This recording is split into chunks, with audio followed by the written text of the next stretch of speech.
त्यावेळी 45 मिनिटं नॉनस्टॉप चालायचो, एवढं मला माहित होतं. आणि 2 वेळाच खायचं. किती खायचं, कसं खायचं काही माहित नव्हतं. 2 वेळा खायचे म्हणजे मी असं खाऊन घ्यायची ना की ऑफिस मधनं आले की मी सगळं जमा करून ठेवायचे सगळं, आणि सगळं खाऊन घ्यायची. मग ते मला खायचं आईस्क्रीम असलं तरी मी ते फ्रीज मध्ये स्टोअर करून ठेवायची. सगळं सगळं म्हणजे काय विचारू नका. आणि लाडू बिडू सगळं खाऊन घ्यायची एकाच वेळी. हे म्हणायचे एवढं 2 वर्ष दीक्षित डाएट करते, ऑफिस मध्ये सगळ्यांना माहित की मी दीक्षित डाएट करते, मी काही खाणार नाही. त्याच्यामुळे सगळ्यांचं पण एक प्रकारचं म्हणजे त्यांना वाटायचं की ही दीक्षित डाएट म्हणते, यांच्या काही मॅडमांमध्ये फरक नाहीये.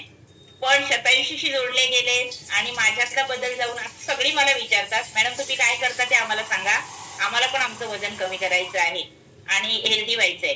मी इथं आल्यामुळे माझं वरचेवर मला सर्दी व्हायची, महिन्यातनं एकदा मला डॉक्टरकडे जावं लागायचं सरासरी. माझे डॉक्टर इथे अस्थमा स्पेशालिस्ट आमचे कोलते, त्यांच्याकडे जावंच लागतं. त्यांच्याकडे गेल्याशिवाय ते नेब्युलायझेशन लावलं, ते सगळं वाफ दिली, सगळं करायचे. मी मग शेवटी कंटाळून यांनी माझ्यासाठी ते मशीनच घरात घेऊन ठेवलं की डॉक्टरांकडे जाईपर्यंत तरी तू बरी राहायला पाहिजेस म्हणून ते मशीन लावायचे.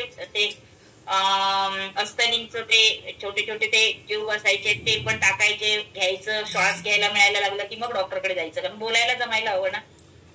पण इथं आले सर्दीच म्हणजे माझी प्रतिकार शक्ती वाढत गेली वेट लॉस मॅरेथॉन मध्ये भाग घेतल्यामुळे.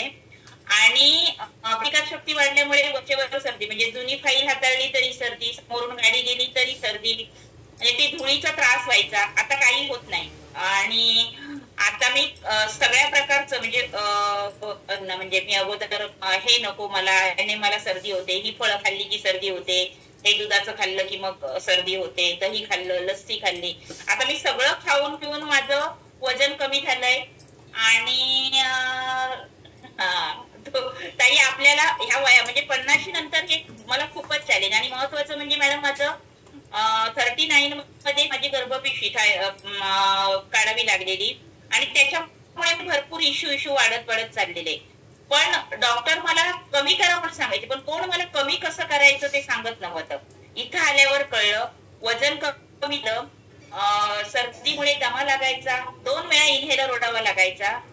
त्याशिवाय माझं म्हणजे सगळंच स्वस्तच. आताचे वातावरण आहे ना ते तर मला इन्हेलर पर्स मध्ये ठेवून केव्हाही गरज पडायची.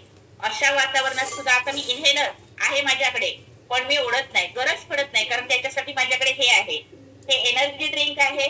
ते मी नंतर मग तुमच्या मार्गदर्शनाखाली मी बघितलं की आपण जर हे प्यायचं आणि हे पिऊन जर वाटलं नाहीच मला जमत आहे तर इन्हेलर ओढायचा. पण हे पिल्यावर मॅडम वाटायचंच नाही मला आता पंपाची गरज आहे. म्हणजे ज्याच्या आपले शेटे सरने आम्हाला सांगितलेलं मुळावर काम करायला पाहिजे, तसं श्वासनलिका आकुंचित होते म्हणून मला इन्हेलर ओढावा लागत होता. मग श्वासनलिका आकुंचित का होते, ती ब्रॉड होण्यासाठी मी काय करू शकते, याचं मला उत्तर शतायुषी फॅमिलीमध्ये मिळालं. हा एक आहे रिझल्ट. सारखं पित्त पण वाढायचं आणि चिडचिड व्हायची. पित्त वाढल्यावर पित्त खवळे आम्ही काय करतो, घरात त्यांचे किती हाल होतात ह्याचं अनुभव मी घेत होते. पण इलाज नव्हता, कारण व्हायचंच तसं. पण पित्तावरती म्हणजे मी इथं पित्तासाठी आले नाही, पण एकावर एक फ्री म्हणतात ना तसं पित्त पण कमी झालं. एसटीने प्रवास करू शकत नव्हते, आता किती प्रवास केला काही त्रास होत नाही. ह्यामुळे मला कुठे फिरायला, तुला फिरायला कशाला न्यायचं, तू आलीस की संध्याकाळी डोकं धरून बसणार, मग घरात मला माझ्यावरच चिडचिड करणार, असं त्यांना वाटायचं. ते पण आता त्यांचं मत बदललं. दुसरा अजून अमेझिंग रिझल्ट माझा कोणता असेल मॅडम, तर पोलिओच्या पायामध्ये माझा जीव आहे. मी मालतीताईंच्या वर्गावर योगासनासाठी जोडले गेले. मला योगासनांची पण भीती वाटायची हा मॅडम. मला वाटायचं ते रामदेव बाबांची मी योगासनं बघितलेली होती. एकदा मला इथं आमच्या स्थानिक ताई आहेत योगा क्लास घेणाऱ्या, त्यांच्याकडे मला योगाला जायला आणि फडकर साहेबांनी जायला सांगितलेलं. मी तिथं गेलेले, पण तिथं गेल्यावर मला तिथं काय झालं, 3 वर्षापूर्वी जे विद्यार्थी होते त्यांना जी आसनं शिकवली गेली तीच मला पण सांगितली गेली. आणि वाका म्हटल्यावर मी असं पावलं जवळ घेऊन वाकलेली की कमरेमध्ये अशी पाठीमध्ये मणक्यामध्ये अशी कळ आली मला की त्यावेळी मी दुर्लक्ष केलं. पण ऑफिसमध्ये गेल्यानंतर मग मला चालायला म्हणजे खुर्चीवरनं उठायला वगैरे होत नव्हतं. कसं कसं मी घरी आले, संध्याकाळी डॉक्टरकडे गेले. डॉक्टरनी सांगितलं आणि अचानक तुम्ही असं फॉरवर्ड बेंडिंग केल्यामुळे तुम्हाला असं झालंय, तुम्ही काही हे काम केलं का? मग त्यांनी सांगितलं योगा क्लासला जाते की काहीतरी करून आली आहे त्यांनी. मग त्यामुळे ती भीती झाली योगासन. म्हणून मी म्हटलं की मला योगासन वगैरे जमणार नाही. पण तुम्ही सांगितलं ना इथं पाठीवर झोपायचं असतं आणि पोटावर झोपायचं असतं, हा कॉन्फिडन्स दिल्यामुळे म्हटलं हे मला 2 गोष्टी जमतील. आणि मी इथं जोडले गेले.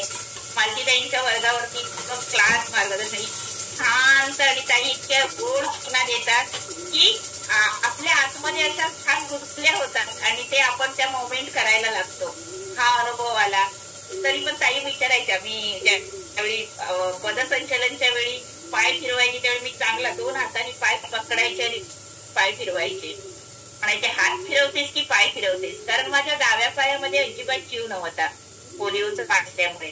पण सकस संतुलित आहार आणि आमचा प्राणायामांचा वर्ग, योगासनांचा आमचा सोपान वर्ग आहे, त्या वर्गावर गेल्यामुळे आज आदर्श आसनामध्ये माझी मोमेंट होऊ शकते. थँक्यू सताईश्री. म्हणजे आहाराचं मार्गदर्शन, आमच्या लाईफस्टाईल मध्ये केलेला चेंज असेल, योग्य मार्गदर्शन असेल आणि सकस संतुलित आहार असेल तर काय बदल होऊ शकतो हे मूर्तिमंत उदाहरण मी आहे. Thank you ma'am. येस. किती केजी वेट लॉस केला? 2.5 महिन्यात 13 किलो वजन कमी केलेलं. यस. आता सुद्धा मी मॅरेथॉन मध्ये आहे. आयडियल वेट जरी असलं तरी आयडियल हेल्थ पर्यंत पोहोचण्यासाठी मॅरेथॉन इज बेस्ट. येस.